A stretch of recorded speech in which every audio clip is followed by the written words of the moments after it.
North Sentinel Island is one of the Andaman Islands found in the middle of the Indian Ocean, and it's come to prominence recently because of the death at the hands of a Stone Age tribe who have refused all contact with the outside world of an American missionary called John Allen Chow, who was killed there in November 2018. Now, it's amazing that this island exists just 50 kilometers away from a fully developed modern city at Port Blair, yet the natives of this island, known as the Sentinelese, have no idea it's there and have hardly any grasp of what the modern world around them is at all, having lived on this island for tens of thousands of years. Now, in this video I want to look at how is this possible in the 21st century that we have a tribe of people who are so far behind, essentially living in the Stone Age, as well as making some interesting references along the way.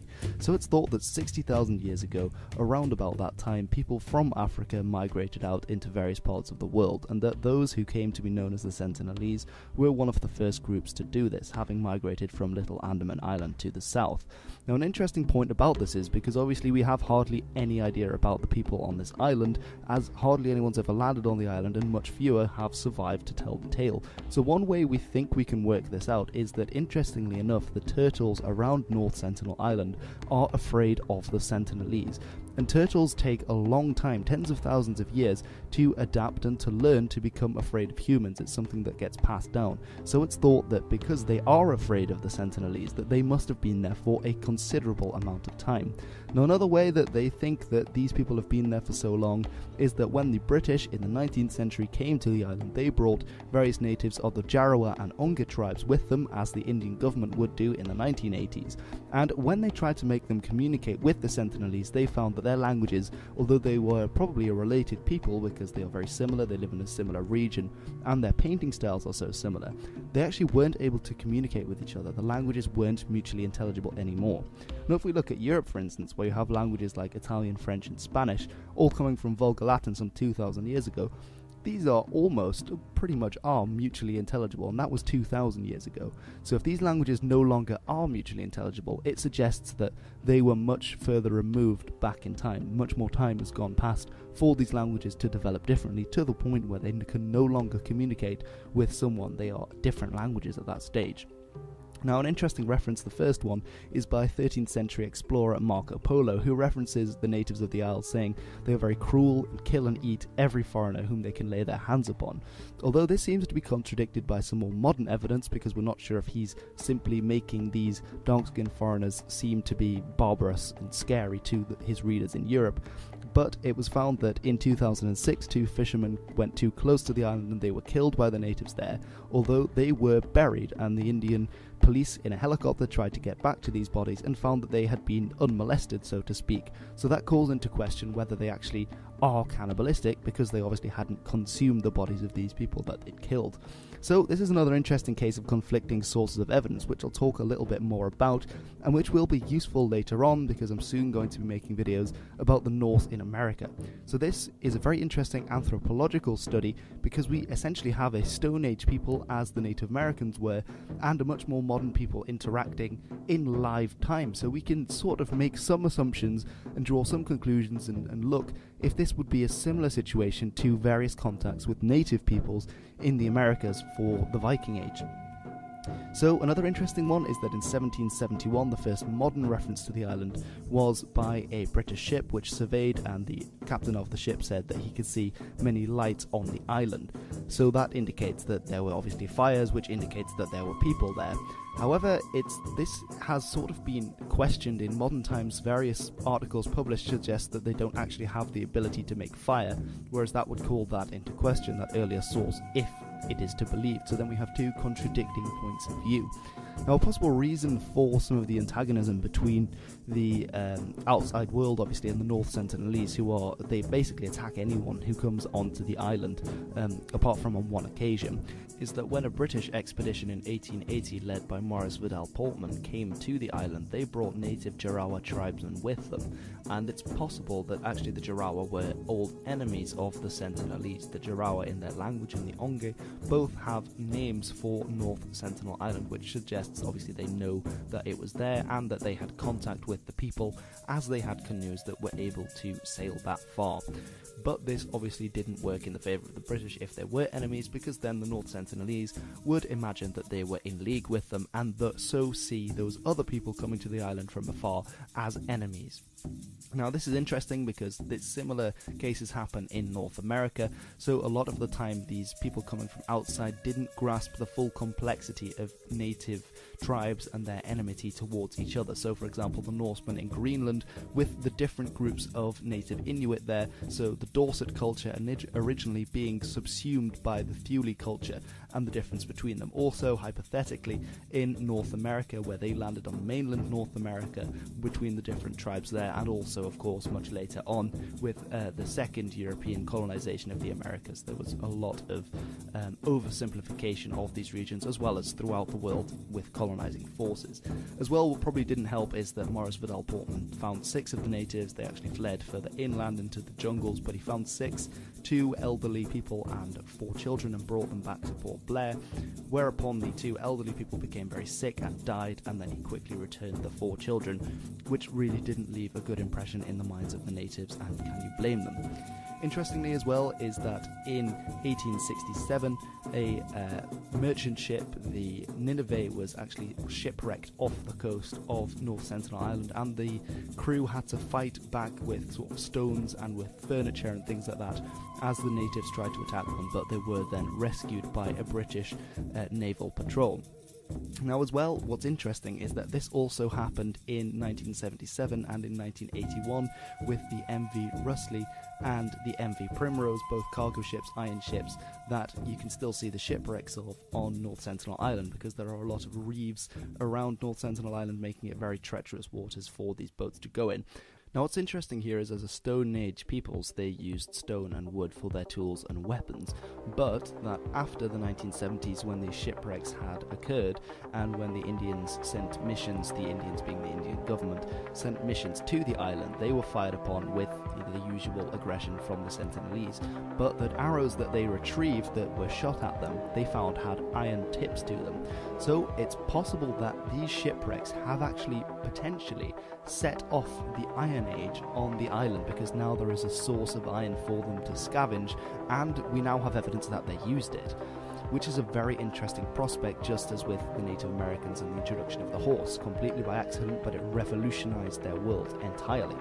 Now, as North Sentinel Island went from being a British possession to an Indian possession, the Indian government decided that they needed to communicate with the native peoples and to bring them into the fold, essentially. So from 1967 onwards, they started sending in these expeditions with anthropologists and researchers and scientists, etc., to try and make friendly contact with the Sentinelese people. Interestingly enough, in 1975, the ex-king of Belgium, King Leopold III, also attempted, but he was chased down by a single warrior with a bow and arrow, and his expedition was forced to retreat again under a hail of arrows. This wasn't a Belgian invasion, by the way. This was just him wanting to see this island that is still living in the Stone Age.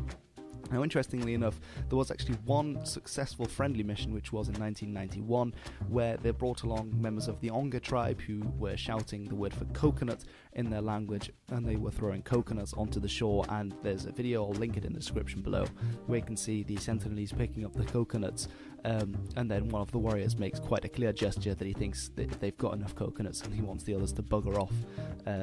But that was the one friendly encounter. Then afterwards, in 2004, there was of course the huge Boxing Day tsunami that ravaged the Indian Ocean region and killed hundreds of thousands of people. And obviously this was hugely devastating in the Andaman Islands as well.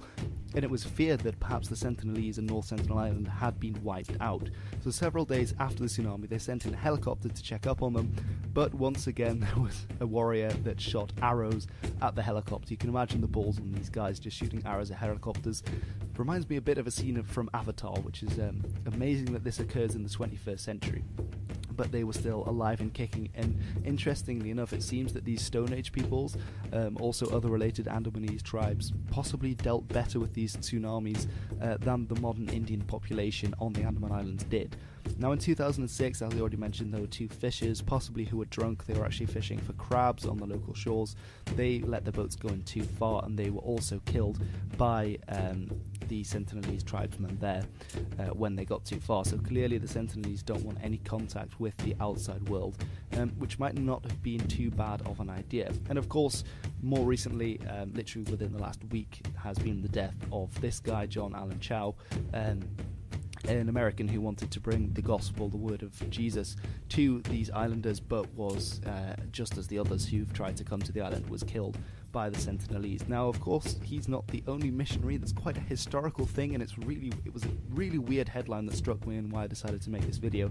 Obviously, there's many examples throughout history, especially the periods I talk about, of missionaries being killed by people who don't want to accept the word of the Lord. So, for example, of course, I'm going to bring up Saint Boniface, or Bonifatius, who was killed by the Frisians, martyred in Dokkum in Friesland today. You can still see where that occurred. There is a big, fat, laughing Boniface when you enter Dokkum in Friesland. So that's one example there. Now I want to look at the question, why can't you visit North Sentinel Island? Now, of course, it's a dangerous place, as these examples would say. People have died, and increasingly so, actually, people trying to get onto the island, with this last example of the American missionary, people being killed there. So it's for the safety of the outside world to not come onto the island. These are essentially primitive peoples, as much as we can learn from them, and as much as there's perhaps nothing wrong with that. They are primitive peoples, and they are dangerous. Now as well, it might be a case that it's actually better for them that we don't come onto this island. Now if we look, in this case the Americas again, it hasn't exactly gone down too well for the native peoples, and still today they are plagued by things like alcohol addiction and cigarettes and drugs, things like that, tobacco, which have decimated these populations. And it's true that in another example, the Jaroa, who I've already mentioned, they chose to integrate into the modern world, and they are really suffering as a consequence. In 1997, a few years after they'd sort of been, they'd made clear that they wanted to be added into the modern world and to receive help and things from the Indian government, they aren't doing too well right now, and they're suffering from problems like people going through stagecoaches on some kind of human safari of these tribal peoples, and it's really not been great. So perhaps the North Sentinelese have made a wise decision to stay away from the rest of the world and to ward off the rest of the world in such a violent way. Now as well, and interestingly enough, disease is a huge factor in why the Indian government stopped doing their visits in 1997 to stop this from happening. And this is because if we look at the New World, for instance, I think it's Jared Diamond who says that 90%, perhaps 90% up to that, of the native population in the New World was killed by various European diseases, which is a phenomenal figure. This is millions, hundreds of millions of people being wiped out by diseases. So if we look, for instance, at why this is, it also applies to the North Sentinelese, and why perhaps John Allen Chau has actually endangered the lives of all of these people, and that they may soon actually be wiped out because of germs, not even because of his preaching. So if we look at why the Europeans and Asians, and to a lesser extent some African peoples, they domesticated livestock very early on, and they lived in very close proximity with this livestock. So they often lived in the house, in the barn, with the livestock. And because of this, and because the livestock were living together, they produced a lot of germs, and they got ill, and these virus strains lived on the animals, and fleas and things like that. So these then, because they were living so close to humans, these virus strains also developed so that they could cross-contaminate humans, as they're always looking for more hosts to live upon. So humans started to get sick, and then humans started to die. But of course, not all humans died, and some humans built up these protection against this, immunity to these diseases, and this would then spread among the population. Now then, in turn, it's kind of a seesaw. The virus strain would then mutate and grow stronger. More people would die, but then the humans would grow stronger immunity to these viruses, and then it would go in a cycle like that. But when they came to North America, imagine that these people have an immunity at level 50. That also means that the viruses, which have been developing to get over the immunity to take over a host, and then obviously the immunity's got stronger, then they're also at level 50. But when they came to the Americas, the people there had only really, some of them, domesticated the llama, and they didn't even live at home with the llamas. So they had no immunity to these diseases at all. So suddenly you have a level 50 disease going to a level 0 population, and that's why you get such a huge amount of Native Americans being wiped out by these diseases. Now imagine what would happen if this came to North Sentinel Island, this tiny island that has had barely any contact with the rest of the world.